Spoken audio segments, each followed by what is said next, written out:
어머니한테서 손 떼세요. 명동 재래시장 한복판, 작은 분식집 안에서 울려 퍼진 차가운 목소리. 검은 정장을 입은 조폭 3명이 일제히 고개를 돌렸습니다. 그들 앞에 서 있는 것은 평범한 청바지에 후드티를 입은 젊은 여성이었어요. 뭐야? 이 계집애는 조폭 두목 장도일이 비웃으며 말했습니다. 아줌마 딸이냐? 그럼 더 좋지. 엄마가 말 안 들으면 딸부터 혼내주면 되겠네. 하지만 그가 그녀의 어깨를 밀치려 손을 뻗는 순간 장도일의 비명이 분식집 안을 가득 메웠습니다. 그의 손목을 움켜쥔 여성의 악력은 강철 덕 같았어요. 이번이 첫 번째이자 마지막 경고입니다. 그녀의 눈빛에서 조폭들은 본능적인 공포를 느꼈습니다. 내 어머니를 건드린 걸 후회하게 해주겠어. 휴가를 나온 특수부대원의 조용하지만 치명적인 복수가 지금 시작됩니다. 사연 시작 전 구독, 좋아요를 눌러주시면 영상 제작에 큰 힘이 됩니다. 혹독한 겨울 산악 훈련이 끝나고 나서 하윤서는 마침내 짧은 휴가를 받았습니다.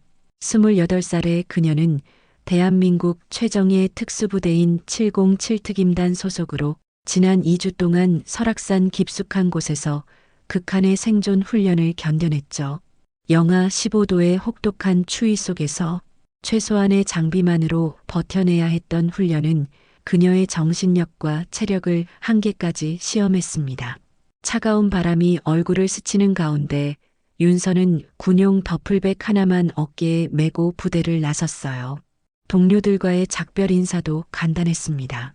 특수부대원들 사이에서는 감정을 드러내는 것보다 묵묵한 동료애가 더 깊은 의미를 갖거든요. 부대 정문을 나서면서 윤서는 깊게 숨을 들이마셨습니다. 민간인의 공기는 부대 안과는 확연히 달랐어요. 버스 정류장에서 기다리는 동안 윤서는 주변을 관찰하는 습관을 멈출 수 없었습니다. 출입구와 비상구의 위치, 주변 사람들의 행동 패턴, 그리고 잠재적 위험 요소까지 이 모든 것들이 자연스럽게 그녀의 시야에 들어왔죠. 하지만 오늘만큼은 그런 긴장감을 내려놓고 싶었어요. 오랜만에 만날 어머니 생각에 마음이 따뜻해졌습니다. 버스에 몸을 맡기고 창밖을 바라보니 평범한 일상의 풍경들이 펼쳐졌어요. 출근길에 바쁜 직장인들, 등교하는 학생들, 그리고 장을 보러 나온 주부들까지 모든 것이 훈련장의 삭막함과는 정반대였습니다. 네온 사인이 반짝이는 상가들과 아이들의 웃음소리가 들려오는 놀이터를 지나며 윤서는 자신이 지키고 있는 것들의 소중함을 다시 한번 느꼈어요. 도시 외곽에 위치한 명동 재래시장은 윤서가 어린 시절을 보낸 추억의 장소였습니다. 좁은 골목길 사이사이로 늘어선 가게들과 정겨운 상인들의 목소리가 들려왔어요. 싸고 좋아요. 맛있는 과일 사가세요. 상인들의 구성진 호객 소리가 시장 전체를 활기차게 만들고 있었습니다. 어머니 김미경이 운영하는 분식집은 시장 한복판에 자리 잡고 있었는데 예전과 다름없이 김이 모락모락 피어오르는 떡볶이 냄새가 코끝을 자극했어요.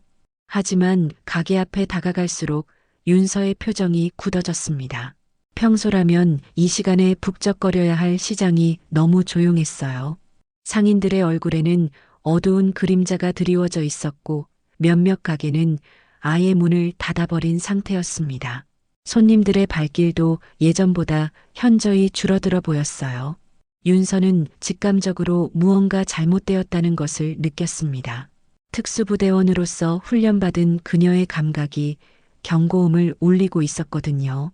분식집에 가까워지자 안에서 거친 남자들의 목소리가 들려왔어요.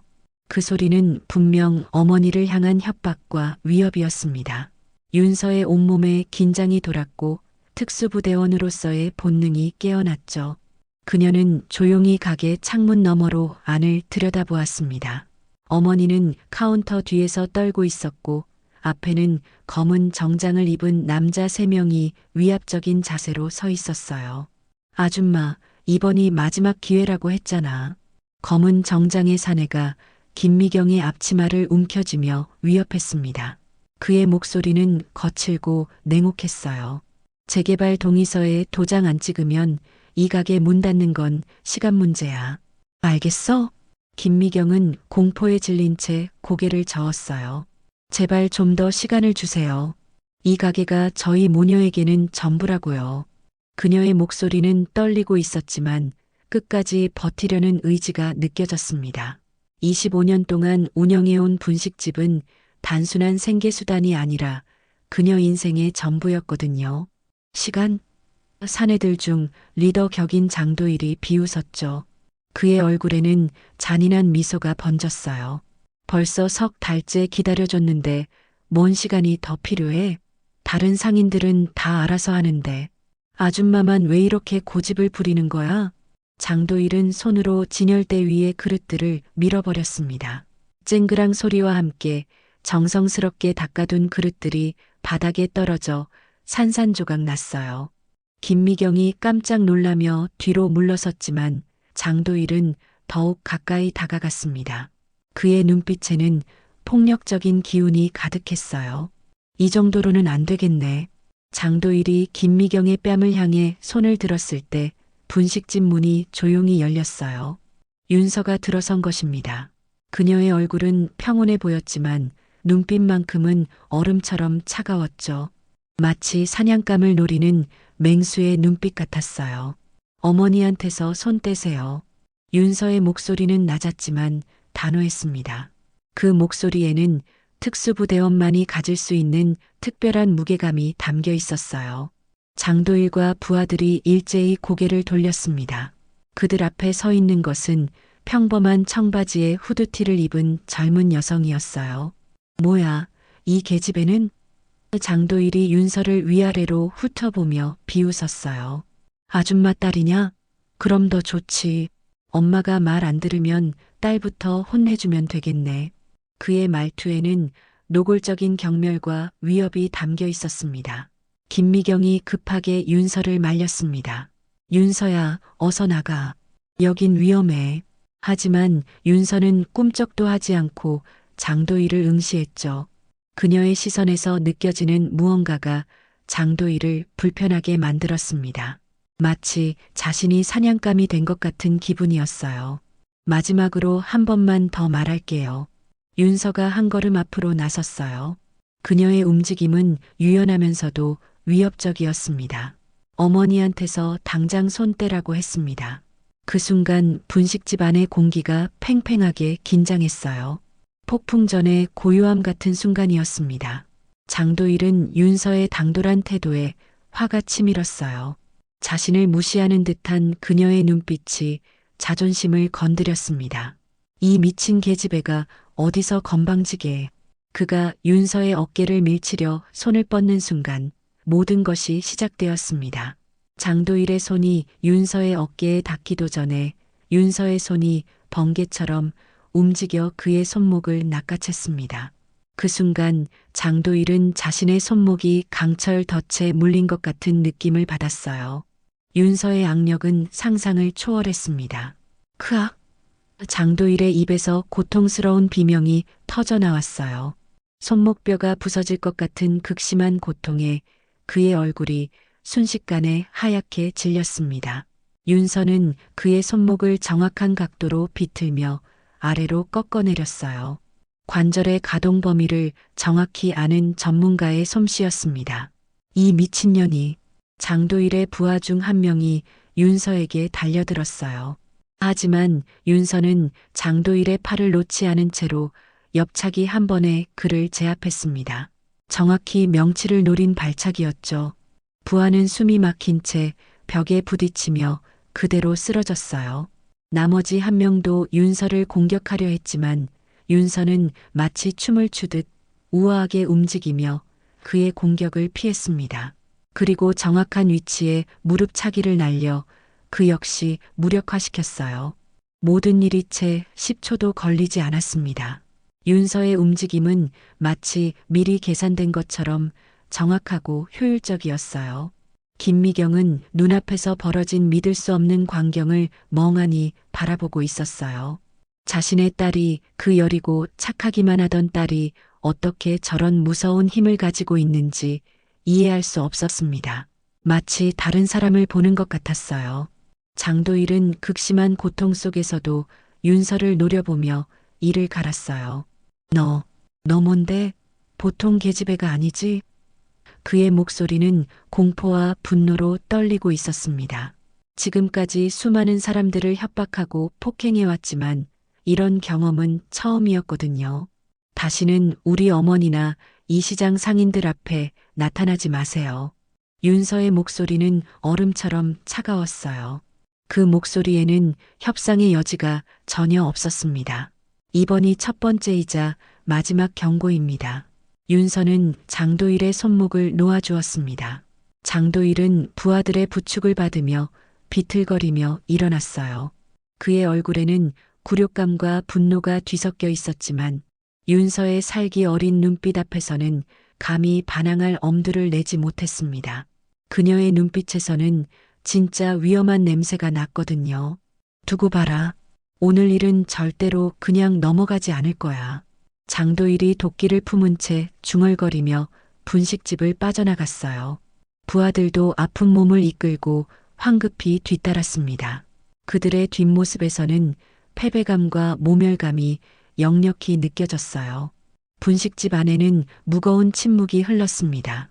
바닥에 흩어진 그릇 조각들과 어수선해진 가게 안이 방금 전 벌어진 일의 흔적을 보여주고 있었어요. 김미경은 딸을 바라보며 복잡한 감정에 휩싸였습니다. 고마움과 동시에 두려움이 교차했어요. 장도일 일당이 사라진 후 김미경은 한동안 딸을 제대로 바라보지 못했습니다. 윤서는 조심스럽게 어머니에게 다가가며 깨진 그릇 조각들을 치우기 시작했어요. 어머니, 다치신 곳은 없으세요?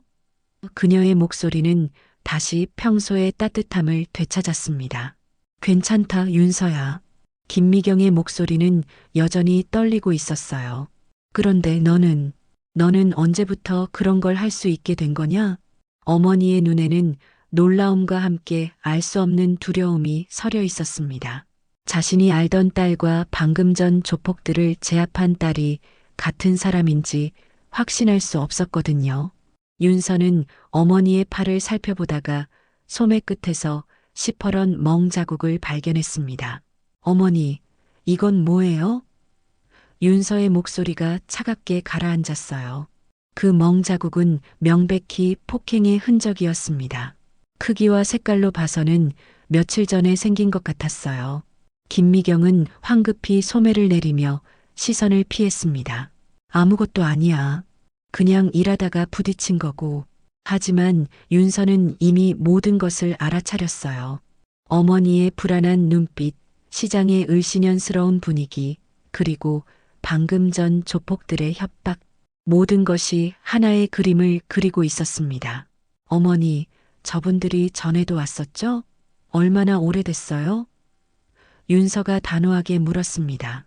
특수부대원으로서 훈련받은 그녀의 직감이 모든 상황을 정확히 파악하고 있었어요. 김미경은 더 이상 숨길 수 없다는 듯 깊은 한숨을 내쉬었습니다. 3달 전부터야. 김미경이 무거운 입을 열었습니다. 재개발 얘기가 나오면서 저런 사람들이 나타나기 시작했어. 동의서에 도장 찍으라고 하면서 안 들으면 가게 문 닫게 만들겠다고 협박하고. 그녀의 목소리는 점점 작아졌어요. 3달 동안 혼자서 견뎌온 고통이 고스란히 드러나고 있었습니다. 처음에는 그냥 말로만 협박했는데 점점 심해졌어. 가게 물건 부수고 손님들 쫓아내고. 김미경의 눈에 눈물이 맺혔어요. 심지어 나한테 손까지 대기 시작했지. 그런데 윤서야, 사실은 내 아버지가 돌아가신 게 단순한 사고가 아니었어. 김미경의 목소리가 더욱 떨렸습니다. 그때도 재개발 문제가 있었는데 내 아버지가 주민대표로 나서서 부당한 개발에 맞서 싸웠거든. 그런데 어느 날 갑자기 윤서의 눈빛이 차갑게 변했어요. 설마 그때도 지금의 박태수가? 응. 그 사람이 당시에는 작은 건설업체 사장이었는데 지금은 큰 재개발 회사를 운영하고 있어. 23년이 지났는데도 똑같은 수법으로 사람들을 괴롭히고 있는 거야. 윤서는 주먹을 꽉 쥐었습니다. 어머니가 혼자서 이 모든 고통을 견뎌왔다는 사실과 함께 아버지의 죽음에 숨겨진 진실까지 알게 된 것이었어요. 이제 이 싸움은 단순한 정의감을 넘어선 개인적인 복수가 되었습니다. 어머니, 이제 걱정하지 마세요. 윤서가 어머니의 손을 꼭 잡았어요. 제가 해결할게요. 아버지의 원수까지 함께 갚아드릴게요. 그녀의 눈빛에는 확고한 결의가 담겨 있었습니다. 윤서야, 너 혼자서 어떻게? 김미경이 걱정스러운 표정을 지었지만 윤서의 눈빛은 이미 결의로 가득 차 있었어요. 그녀는 더 이상 어머니가 혼자서 이 모든 고통을 감내하게 둘 수 없었습니다. 그날 밤 윤서는 어머니가 잠든 후 조용히 집을 나섰습니다. 이제 진짜 싸움이 시작될 때였어요. 깊은 밤 윤서는 시장 곳곳을 돌아다니며 상황을 파악하기 시작했습니다. 707 특임단에서 익힌 정찰 기술이 유감없이 발휘되었어요. 그녀는 시장의 구조와 CCTV 설치 위치, 그리고 사각지대까지 꼼꼼히 확인했습니다. 마치 작전 지역을 정찰하는 것처럼 체계적이고 철저했어요. 시장 입구부터 가장 안쪽 골목까지 윤서는 모든 경로를 머릿속에 입력했습니다. 비상구의 위치, 대피 경로, 그리고 유사시 활용할 수 있는 지형지물까지 특수부대원으로서의 습관이 자연스럽게 발휘되었어요. 밤늦은 시간이라 대부분의 가게는 문을 닫았지만 몇몇 곳에서는 아직도 불이 켜져 있었습니다.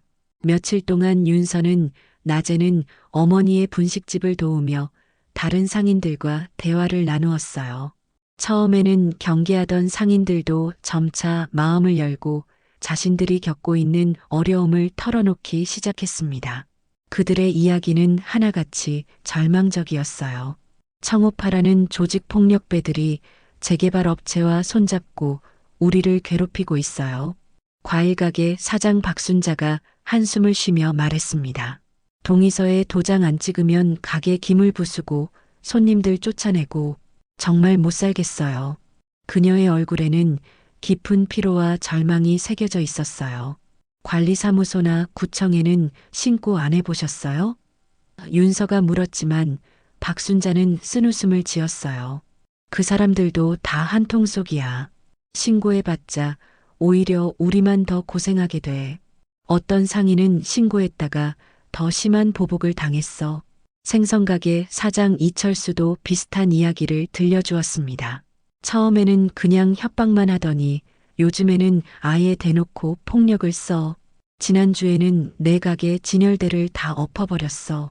경찰 불러봤자 소용없고 오히려 그 다음날 더 심하게 당했지.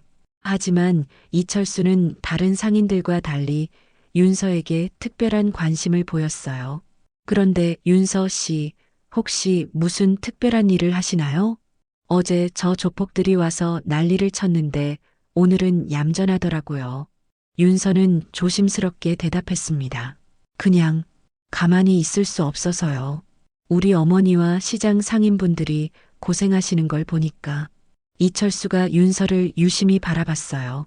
혹시 정말로 저놈들을 막을 수 있는 방법이 있다면 저도 도와드리고 싶습니다. 20년 넘게 이 시장에서 장사했는데 이렇게 당하고만 있을 순 없어요. 윤서는 밤마다 조폭들의 아지트를 찾아 그들의 동향을 파악했습니다. 그들이 자주 드나드는 노래방과 술집, 그리고 그들의 일과까지 세세하게 조사했어요. 특히 장도일이 재개발 업체 사장 박태수와 자주 만난다는 사실을 알아냈습니다. 어느 날 밤 윤서는 그들의 대화를 엿들을 수 있었어요. 시장 근처 허름한 술집에서 장도일과 박태수가 만나고 있었습니다. 시장 상인들이 생각보다 버티고 있어 장도일이 박태수에게 보고했습니다. 특히 분식집 아줌마가 끝까지 안 넘어와. 그럼 좀 더 세게 밀어붙여. 박태수의 목소리는 차갑고 잔인했어요. 다른 상인들이 보는 앞에서 본보기로 삼아야 해. 그래야 나머지들도 겁먹고 순순히 따라올 거야. 필요하면 병원에 실려가게 만들어도 상관없어. 그때 박태수가 추가로 말했습니다. 23년 전에도 이런 골치 아픈 놈이 하나 있었는데 결국 조용히 처리했잖아. 하동진이라고 기억나지? 장도일이 고개를 끄덕였어요. 아, 그때 그 일 말씀이시군요. 그럼 이번에도 똑같이? 그래. 필요하면 그렇게 해야지. 이번에는 딸까지 함께 처리하면 되고. 윤서는 이 대화를 녹음했습니다. 아버지의 죽음이 정말로 박태수의 소행이었다는 확신이 섰어요. 하지만 이것만으로는 부족했습니다. 더 결정적인 증거가 필요했어요. 며칠 후 장도일 일당이 다시 분식집에 나타났습니다. 이번에는 더 많은 인원을 데리고 왔어요. 6명의 조직원들이 위압적인 자세로 가게 안을 가득 메웠습니다. 저번에 그 계집애는 어디 갔어? 장도일이 김미경을 노려보며 물었습니다. 그의 손목에는 아직도 윤서에게 당한 흔적이 남아 있었어요. 감히 나한테 그런 짓을 하고 그냥 넘어갈 줄 알았나? 모르겠어요. 며칠 전부터 연락이 안 돼서. 김미경이 거짓말을 했지만 장도일은 믿지 않았어요. 그의 눈빛에는 복수심이 가득했습니다. 지난번 당한 굴욕을 갚기 위해 더 많은 인원을 데리고 온 것이었어요. 거짓말하지 마. 장도일이 김미경의 앞치마를 거칠게 잡아당겼습니다. 그 계집애가 어디 숨어 있는지 말해. 저번에 당한 수치를 그냥 넘어갈 줄 알았어? 그의 목소리에는 분노와 복수심이 가득했어요. 이때 분식집 문이 열리며 윤서가 들어왔어요. 그녀의 손에는 장보기 가방이 들려 있었고 평상시와 다름없는 모습이었습니다. 어머니, 장 봐왔어요. 하지만 윤서의 눈빛은 조폭들을 정확히 포착하고 있었어요. 그녀는 이미 이런 상황을 예상하고 있었습니다. 아, 왔네. 장도일이 비릿한 웃음을 지으며 윤서를 바라봤습니다. 저번에 나한테 한 짓 기억나지? 오늘은 그냥 안 넘어간다. 내 형들한테 얼마나 개망신을 당했는지 알아? 장도일의 신호와 함께 6명의 조직원들이 일제히 윤서를 향해 달려들었어요. 하지만 윤서는 침착했습니다. 그녀는 장보기 가방을 바닥에 내려놓고 마치 춤을 추듯 우아하게 움직이며 그들의 공격을 피했어요. 첫 번째 조직원의 주먹을 피하며 그의 팔을 비틀어 제압했습니다. 정확한 관절 꺾기 기술로 상대방을 무력화시키는 것이었어요. 두 번째는 발차기로, 세 번째는 어깨 던지기로 순식간에 무력화시켰습니다. 윤서의 움직임은 빠르고 정확했으며 한치의 낭비도 없었어요. 네 번째 조직원이 뒤에서 윤서를 붙잡으려 했지만 윤서는 뒤돌아보지도 않고 뒤꿈치로 그의 정강이를 가격했습니다. 아! 조직원이 고통스러워하며 뒤로 물러서자 윤서는 재빠르게 돌아서며 팔꿈치로 그의 명치를 찔렀어요. 다섯 번째와 여섯 번째 조직원은 함께 달려들었지만 윤서는 한 명의 몸을 이용해 다른 한 명을 막아내며 동시에 두 명을 제압했습니다. 모든 과정이 마치 안무를 보는 것처럼 유연하고 아름다웠어요. 김미경은 눈앞에서 벌어지는 광경을 믿을 수 없다는 표정으로 지켜보고 있었어요. 자신의 딸이 6명의 건장한 남자들을 혼자서 상대하고 있는 모습이 꿈 같았습니다. 그것도 다치지 않고 말이에요. 장도일은 공포에 질려 뒷걸음질 쳤어요. 이 괴물 같은 년. 그는 주머니에서 칼을 꺼내 윤서를 위협했습니다. 가만 서 있어. 한 발자국만 더 오면 찔러버린다. 그의 손은 공포로 떨리고 있었어요. 하지만 윤서는 전혀 위축되지 않았어요. 오히려 한 걸음 더 다가가며 차갑게 말했습니다.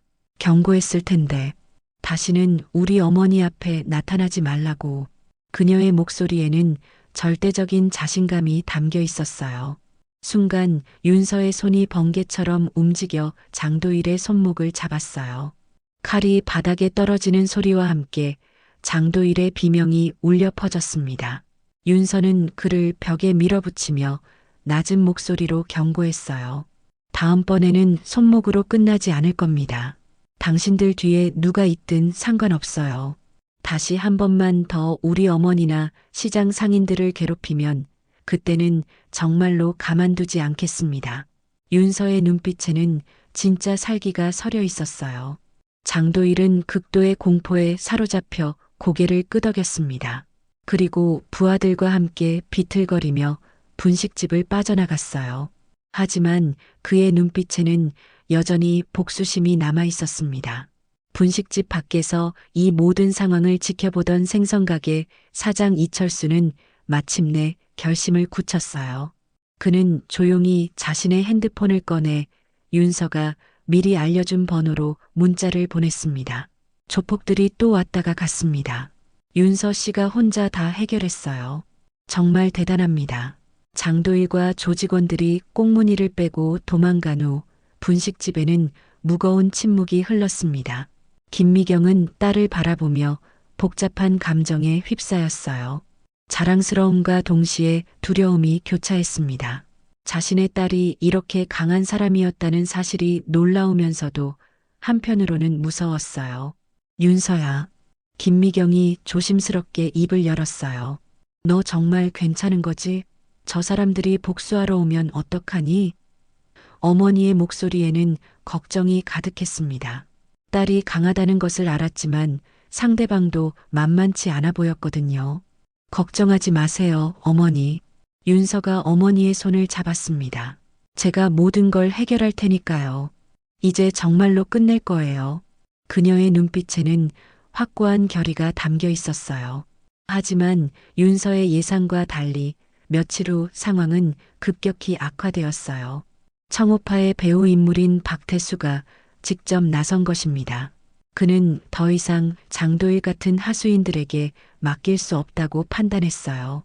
윤서라는 예상치 못한 변수가 자신의 계획을 완전히 망치고 있었거든요.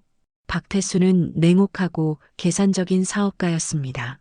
그는 재개발 사업을 통해 수십억의 이익을 얻으려 했는데 한 명의 여자 때문에 모든 것이 틀어지고 있었어요.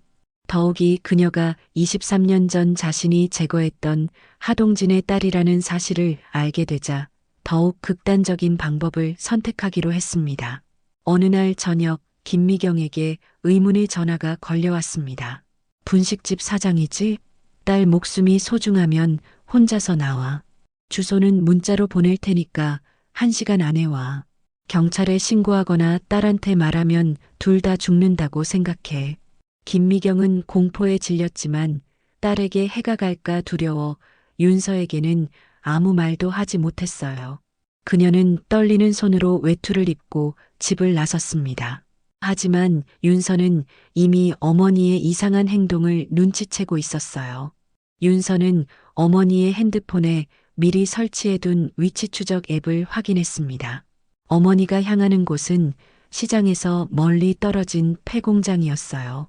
그곳은 완전히 외진 곳으로 무슨 일이 벌어져도 아무도 모를 장소였습니다. 윤서는 즉시 필요한 장비들을 챙기고 어머니를 뒤쫓았습니다. 군용 전술칼과 로프, 그리고 응급처치용품까지. 그녀는 이번이 마지막 결전이 될 것임을 직감하고 있었어요. 하지만 떠나기 전 윤서는 생선가게 사장 이철수에게 급히 전화를 걸었습니다.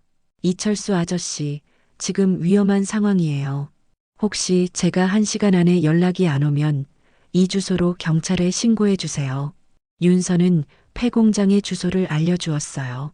윤서 씨, 무슨 일이에요? 혼자 가시면 위험하지 않을까요? 이철수의 목소리에는 진심 어린 걱정이 담겨 있었어요. 괜찮아요. 하지만 만일을 위해서 부탁드리는 거예요. 그리고 혹시 제가 무사히 돌아오지 못하면 제 핸드폰에 있는 녹음 파일들을 경찰에 전해주세요.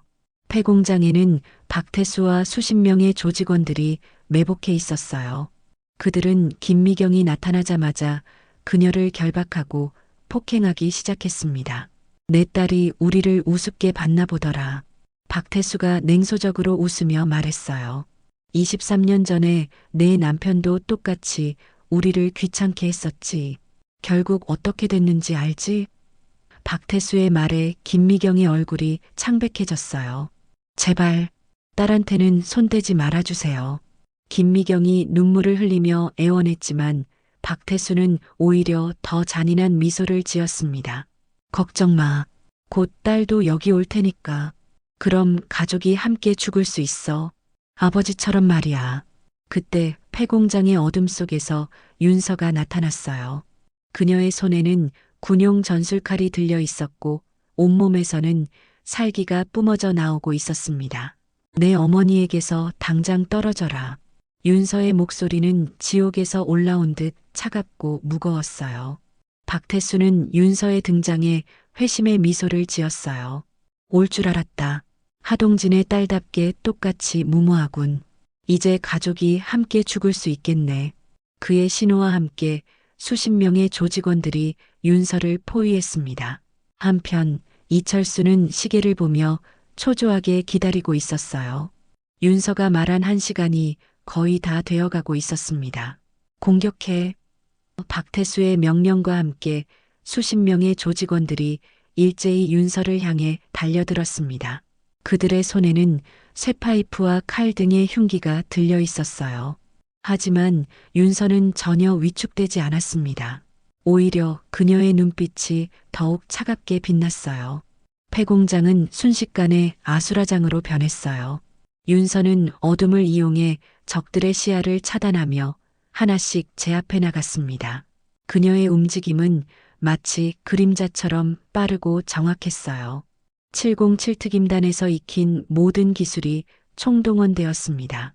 첫 번째 그룹 5명이 동시에 달려들었지만 윤서는 한 명의 쇠파이프를 빼앗아 나머지를 제압했어요.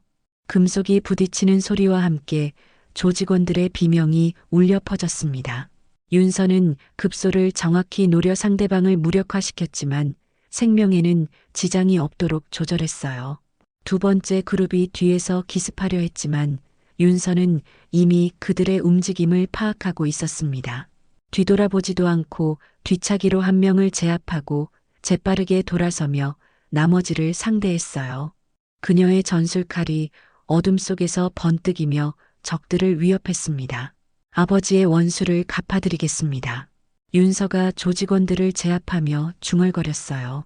그녀의 마음속에는 23년 전 억울하게 죽어간 아버지에 대한 그리움과 분노가 함께 타오르고 있었습니다. 하지만 동시에 깊은 슬픔도 밀려왔어요. 아버지가 단순한 사고가 아닌 살해당했다는 진실을 받아들이기가 힘들었거든요. 크악, 으악. 조직원들의 비명소리가 폐공장 안에 울려 퍼졌어요.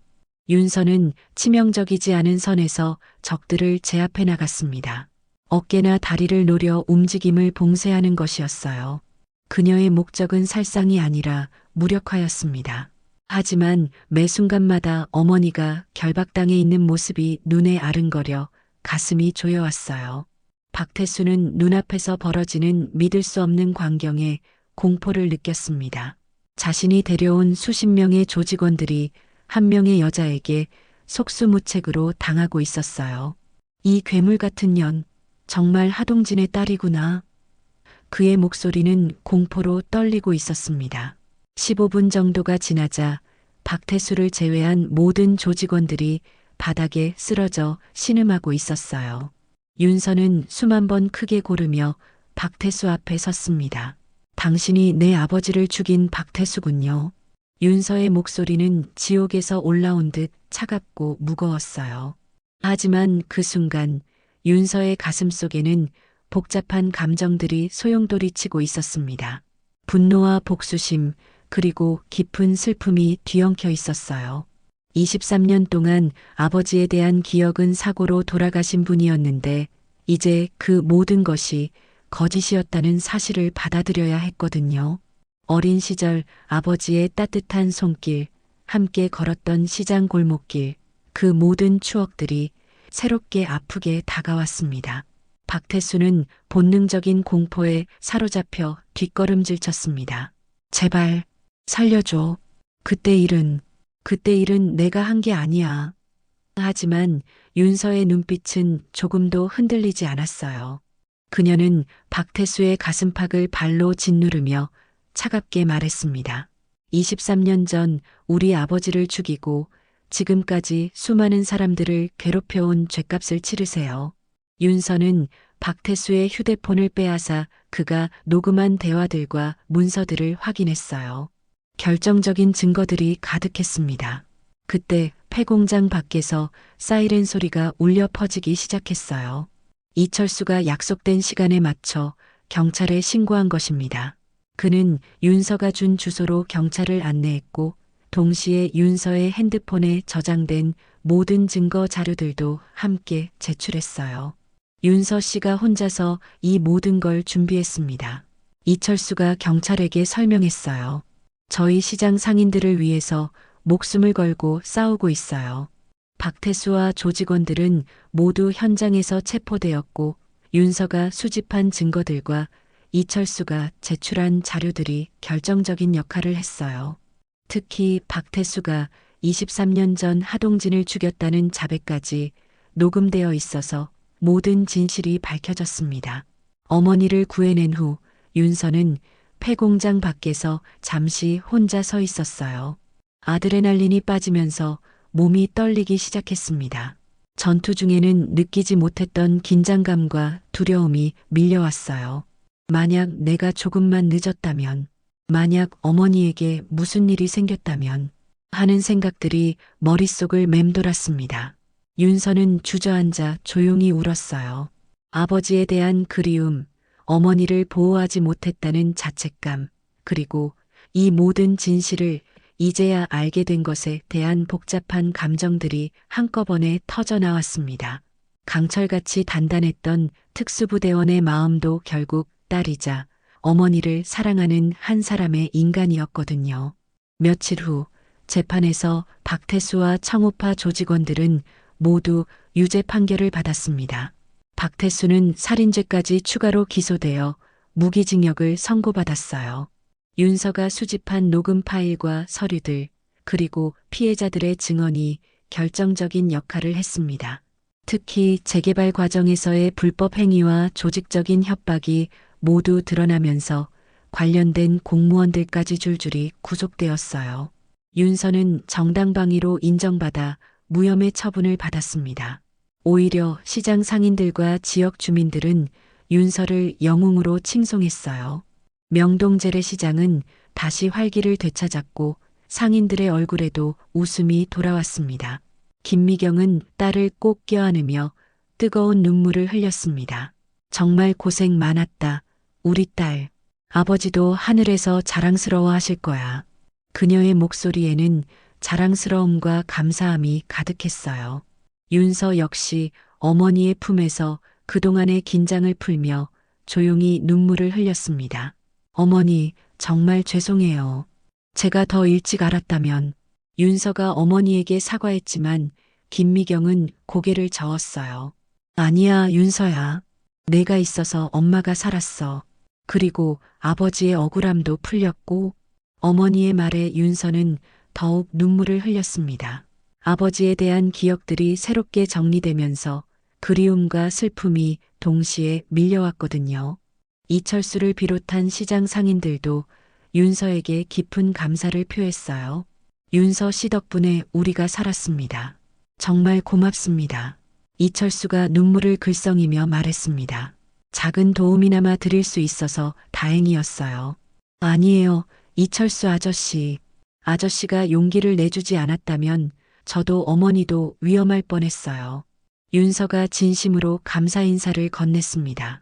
혼자서는 할 수 없었던 일이었다는 것을 깨달았거든요. 며칠 후 윤서는 부대로 복귀할 준비를 했어요. 떠나기 전날 밤 김미경은 딸을 위해 정성스럽게 저녁을 준비했습니다. 윤서야, 내가 하는 일이 위험하다는 걸 잘 알아. 하지만 엄마는 내가 자랑스럽다. 아버지의 원수까지 갚아줘서 정말 고마워. 고맙습니다, 어머니. 윤서가 어머니의 손을 꼭 잡았어요. 이제 정말로 걱정하지 마세요. 아버지도 편히 쉬실 수 있을 거예요. 그녀의 눈빛에는 확신과 평안이 가득했지만 동시에 깊은 성찰도 담겨 있었습니다. 이번 일을 통해 자신이 지키고자 하는 것들의 소중함을 더욱 깊이 깨달았거든요. 다음 날 아침 윤서는 시장 상인들의 배웅을 받으며 명동 재래시장을 떠났습니다. 그녀의 발걸음은 그 어느 때보다 당당했지만 동시에 더욱 신중하고 성숙해 보였어요. 가족의 사랑과 이웃의 지지, 그리고 정의에 대한 확신을 가슴에 품고 707특임단으로 돌아가는 길이었습니다. 버스 안에서 윤서는 창밖을 바라보며 생각에 잠겼어요. 아버지의 진실을 알게 된 슬픔, 어머니를 보호하지 못했다는 자책감, 그리고 앞으로 더 많은 사람들을 지켜야 한다는 사명감. 이 모든 감정들이 그녀를 더욱 강하고 지혜로운 사람으로 만들어주고 있었습니다. 윤서는 알고 있었어요.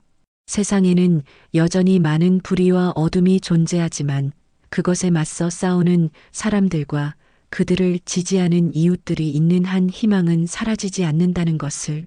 그녀는 오늘도 조국과 국민을 지키기 위해 자신의 모든 것을 걸고 임무에 나설 것입니다. 강철 같은 의지와 따뜻한 마음, 그리고 소중한 사람들과의 연대를 가슴에 품은 진정한 수호자로서 말이에요. 하지만 이제는 단순한 임무 수행이 아닌 더 깊은 인간적 성숙함을 바탕으로 한 진정한 보호자가 되어 있었습니다.